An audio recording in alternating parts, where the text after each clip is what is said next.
the things that you're seeing, maybe trends in the Premier League. So are injuries getting more so? Is there more injuries over time? And then just any interesting facts on the Premier League, really, specifically from what you've looked at on that league, if you can, Jason. Yeah, so the worrying thing is that injuries are increasing, and that is definitely down to World Cup interruption, but also more exposure. And this season, obviously, like you said, come to the end of the season, it'll be interesting to see the data. But we've got the worst season ever for number of games for a lot of the top clubs with the expanded European kind of setup.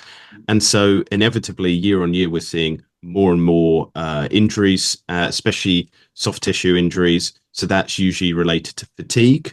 And so they're the kind of hamstring injuries, muscular injuries, which build up in squads. And so that's the main trend that we're seeing is, especially last season, only 3 clubs were able to reduce their injury loads. Every other club had more and more injuries. And so we're just kind of seeing this all across football, but especially in the Premier League, which is where my focus is. Something needs to be done. We're getting to a breaking point, and this is something that's reflected in the Players Union, FIFPro as well. They're kind of saying, some might say alarmist language, but I think it's spot on. They're saying we're at a danger point. They're using very specific language like that, warning that players are at a breaking point. And one must ask, we've gone from, 50 game season, 60, 70. Now we're getting on the cusp of 80, 90.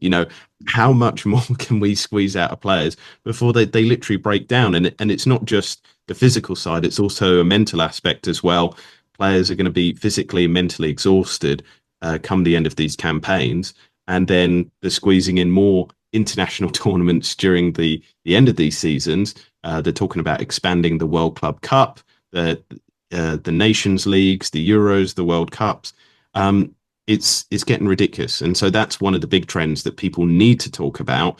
Is we need some sort of intervention and stop increasing the number of games. It's a genuine worry. Yeah, and in terms of then the types of injuries, because the way I see it as a very uneducated person in this field, Jason, would be you have impact injuries like someone comes in and slices you out, but then non-impact injuries, you mentioned kind of muscle and soft tissue and stuff like that. Is it just a case of, are those, how else would you classify injuries? Would it just be those two, like impact, non-impact, or am I missing something there? Is there more to it than that? I guess it's multi-nuanced. So, the club is going to look at, like you said, impact, non-impact, but then they're going to classify timeout, the impact of these injuries. And I guess there's the aspect of recurrence, but also the impact on physicality. So, for example, one of the worst injuries that you can get is the ACL injury. And that's not just because of the timeout and the cost of the club, but also you kind of look at the analysis and players. The phrase is often said they've lost yard of pace and things like that. And so certain injuries can really affect the long-term health of a player because they suddenly lose a certain aspect of their playability. And the ACL is the worst for that. Dr. Stedman has kind of done a lot of research into that. And he's kind of the world-class individual from the Stedman Clinic. But we've kind of worked with other people.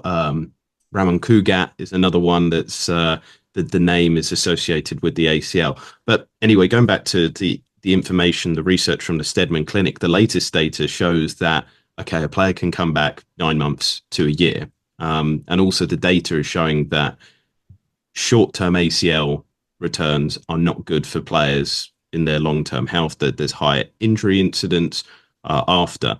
But the other problem with the ACL is, okay, the player comes back, but they don't return to pre-injury levels, if they can do as well, for about 2 years afterwards. So people have kind of been talking for a while about Virgil van Dijk isn't the player that he once was, but we're now hitting the period of about 2 to 3 years after, and suddenly people are saying, oh, he's having a renaissance, he's back to playing. But this is what is expected. And so this is the kind of thing with a lot of these injuries is Like you said, we categorize them as soft tissue and other things, but there's also the kind of, okay, this is a type of injury that needs special rehabilitation because it's affecting this player in this way. So there's lots of classifications in clubs, out of clubs, and that's why there's so many different specialists as well. Every kind of area of the body has a specific surgeon, a specific type of rehab, and I guess that's categorization as well.